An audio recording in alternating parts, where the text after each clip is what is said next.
Good evening, traders. It's Friday, October 3rd, taking a look at the charts. Markets are kind of unfolding as we expected. We have seen some FOMO buying a few sessions ago. The market went into a sell-off.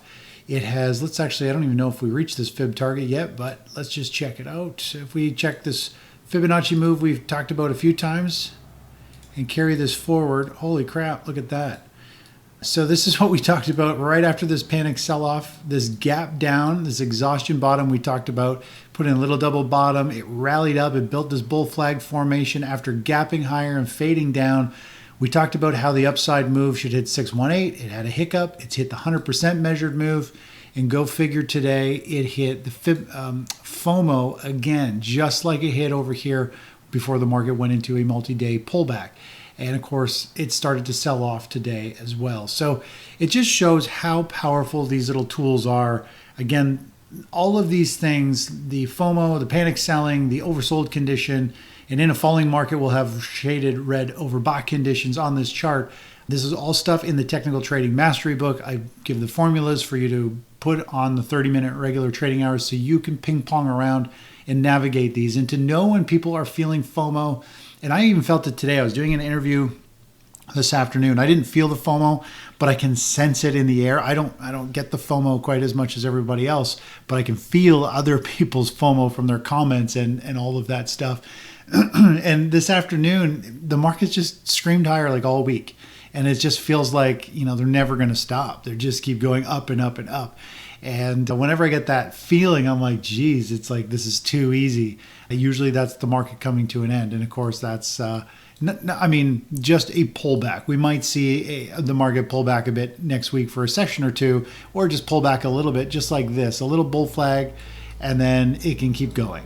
All we're doing is we're just measuring these short-term steps and walking through the markets emotionally going, we don't have FOMO. We're not panicking out. We let the trend move. We don't really have FOMO. We're riding the trend higher with our long-term trends, which if we go back to this market, we've hit a target. We're letting this market continue to run up, and there's still quite a bit of upside potential for our next target. Same with the SP 500. We just got to let these trends play out. Now, the big question, one of them is more so the sentiment. We've got this market environment right here, similar to what we have over here. And of course, you can see what happened. News hit. We saw a big sell-off, and we could see that again. Gold is continuing to muscle its way higher. When we take a look over at gold, let's just zoom in here. Gold has had a 2-day, or you could say now a 3-day pause. It's getting ready, from the looks of it, to have another pop and move up towards 4,100. If we look over at silver, nice gain today, 3.4% upside. It poked to some multi-year highs. Today, again, it has some volatility, which is what we've talked about. We are seeing some bouts of selling. Expect things to have big pops and big drops and to try and shake things up. We're getting into high volume periods. You can really see it in the stock ETFs. The silver miners, we've got big volume in there, probably on gold miners, the large caps. Actually, it's not too much larger than normal, to be honest. But anyway, we do have money piling in. I think it was actually Uranium had a huge amount of volume piling in. Whoops, URA. Either way, we've got lots of people moving in, some bunch of high volume days. Again, Uranium looks ready to pop and push higher as well. It is a feeding frenzy, and we really just kind of play these markets back and forth, just ping-ponging around. You can see how when the broad market has FOMO, it affects everything else. Uranium stocks sold off. They peaked, and we're starting to sell off. And this is why it's so important to know what the U.S. market is doing. That's what I track, is the market sentiment and market trends, because whatever the U.S. investors are doing, the people who are involved in the markets, whatever their mindset is, bullish or bearish, greed or fear, that drives pricing for a lot of stuff. Even defensive plays. I don't know if gold moved against this at all today. Gold can decouple from this, but you can see here we did see gold pull back. We had gold's holding up here with some fear in the markets. So it might want to decouple. But again, just knowing what the broad market, the masses are doing. Are they all hitting the buy button? Are they all hitting the sell button? Those give us these critical turning points of overbought, oversold conditions. If we take a look at TLT, the bond market today, trading sideways, kind of off in no man's land, doing its thing, trying to figure out if it's going to reverse and start to go higher. In the grand scheme of things, it's still in a downtrend, trying to figure out what it's going to do. It has dipped into some oversold territory short term, but it's had a little bit of a bounce, not much. It's really kind of trading sideways. The big question here is this still like, a bearish pattern? Are we going to see this unfold to the downside? The daily chart gives us a good view. Is this a little bit of a bear flag forming, and eventually this is going to have the second half of the move down?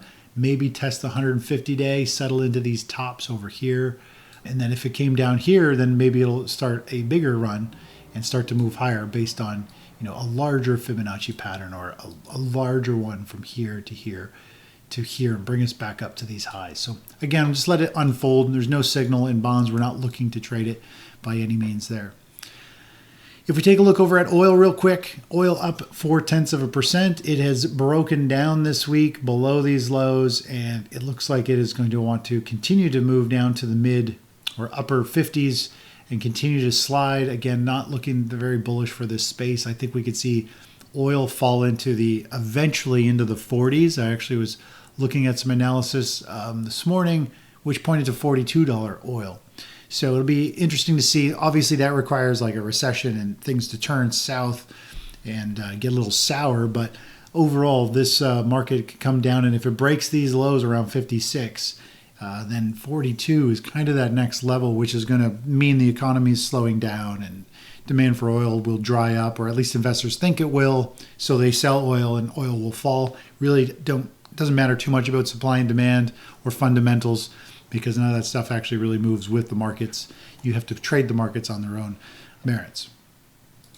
Let's take a look at utilities, and let's pull up the SPY comparison. Got a pretty good divergence here today. If we look at this chart, you can see, and just compare the two. The top chart is a utility space, utility sector ETF. And you can see here, the stock market closed lower on the day, or flat for the session. Utilities posted a pretty big gain, 1.1%. I mean, it doesn't look like huge, but there is some pretty good divergence going on in terms of percentage gains over the last little while. And it's generally not a good sign when we see utilities really pop. It feels like we had FOMO, and suddenly smart money quickly said, get me out of the stock market and put me into defensive plays. And we've seen gold hold its ground. So money seemed to move into gold and it moved into utilities. So that's kind of interesting that this defensive money is still being very defensive and quickly reallocating itself and moving back and forth to where it needs to go. A whole bunch of you have been talking about Fibonacci on the S&P 500 hitting its targets. It's kind of interesting to look at this of where those levels might be. So let's actually just walk our way up this chart of how we can try and maybe get some ideas of where the S&P 500 may go. So we're going to go down to the 2022 little baby bear market low. We're going to go up to this first rally where it broke out and really ran up, and we have a very clear, definitive pullback here. Now, if I was to carry this over, I'm just going to make sure I get this fairly accurate. If I can get it to stick, there we go.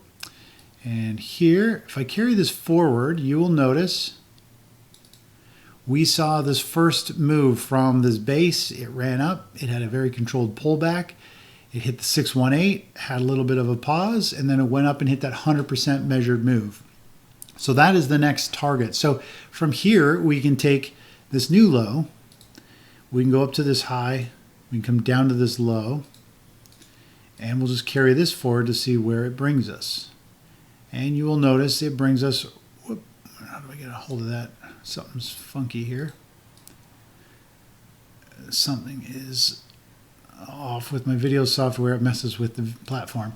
So here you can see we had the second half of that move. It based on this move here, it ran up, it pulled back, it hit the 618, had a pretty severe pullback here, but it did go all the way up and it hit this 100% measured move. And so based on that, we could grab this next level based on where that rally started and where it ended. We can come back down to these lows and get an idea of where this next level should be. And so if we just take a look at this level, just zoom in a little bit here, you can see there's still more upside potential here on the S&P 500. Just trying to get these layered in here a little more accurately.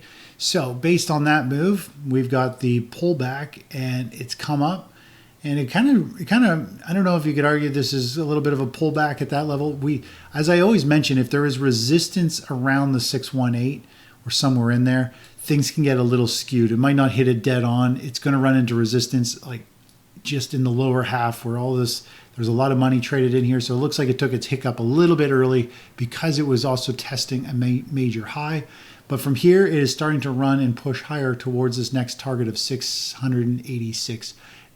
And percentage-wise, that's roughly 2.5% move to the upside for the S&P 500. Now, a few of you in the members area were saying the S&P 500 hit its 100% measured fib move, and I couldn't figure that out. I just drew all these, and I don't know what you mean, but it just hit me right now. I think you guys are talking about this fib move, this one we drew that hit today, and also happened to be FOMO at the same time, which puts in a pretty significant reversal point. So if that's the case, awesome. I'm glad you guys are following it. I know a lot of you use all these tools, and it's pretty awesome to see. Now, last but not least, you guys have a bunch of questions about your gold positions. A lot of you have individual stocks that are deep in the money. You've got ETFs, you got all kinds of stuff. And you guys were mentioning, you don't know where to put your protective stops. How much of a percentage trailing stop do you put on your ETFs, on your positions, so you don't get shaken out? There's no, I can't just give you a value. One of you was saying 7%. Everybody's got their own percentages.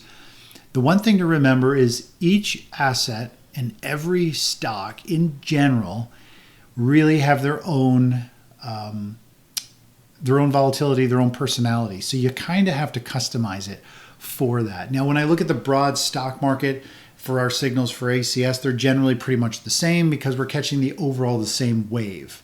When it comes to sector trading, instead of just individual stocks, it's a whole basket of sectors. And so for most sectors, I kind of put roughly the same targets. We use the same stops because it's a big basket and we're catching the similar waves as the indices. It's just we're carrying them with a basket of one sector versus the whole market. But when you break down to an individual commodity, you break down to an individual stock, they're all going to have their own volatility level. They're all going to need their own kind of trailing stops and wiggle room, I call it, so that it can breathe without getting shaken out.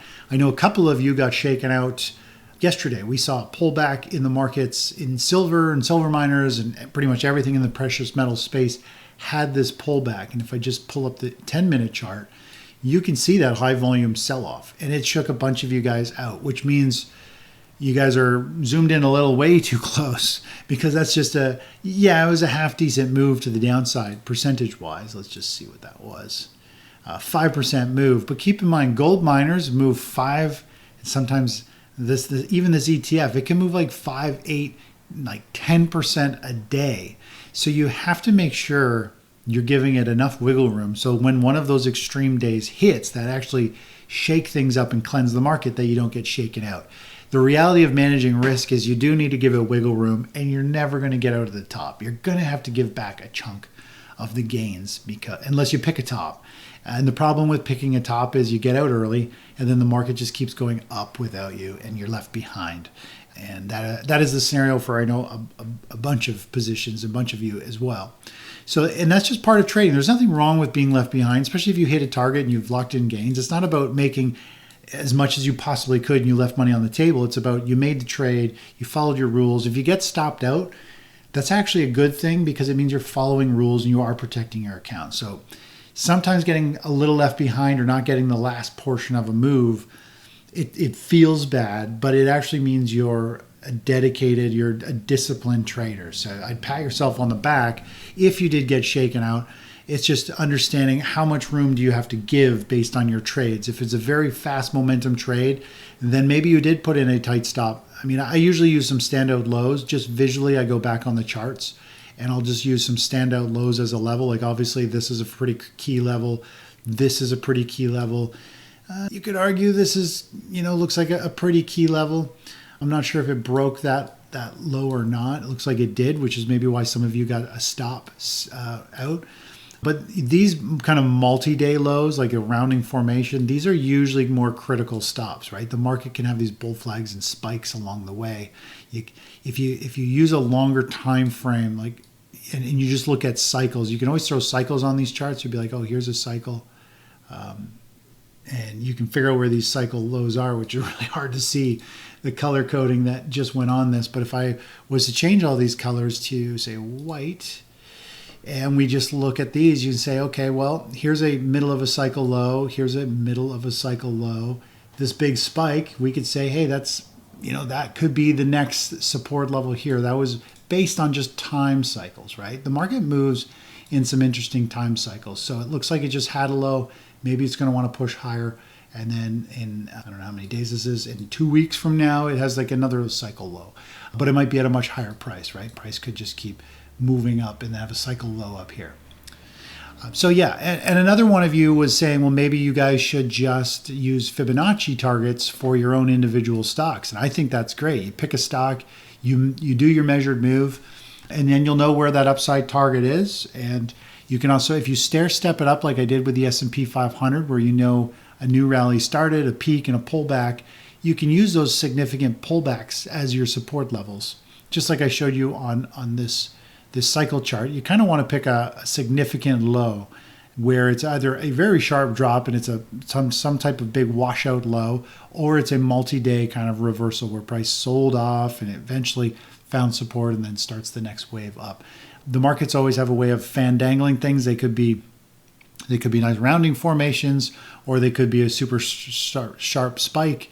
Either way, they're just different types of bottoms, and we saw that in the stock market. If we go back over here, sometimes we have these super spike standout lows, and of course these can shake traders out.